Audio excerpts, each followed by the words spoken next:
Lahat naman ng effort ginawa ko kahit hindi mo ako gusto, kahit masaktan ako sa sinasabi nila, ginagawa ko Bakit hindi mo ba makuha magustuhan ako? Bakit puro na lang sinika, Sailor? Ba't pagdating sa akin wala? Ngayon na-realize ko na, si Kosoke lang pala talaga yung marunong magpahalaga sa akin. Ganon!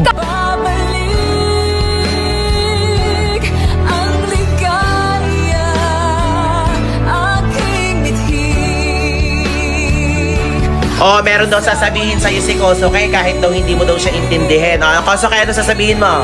Kaya doon mo, hindi mo ko sige para ganyan na yun. Anong ibig sabihin no? Nice siya yun. O sabihin mo ngayon sa kanya yan, mahal na mahal kita in Japanese. Dai, kilayo. Dai, kilayo.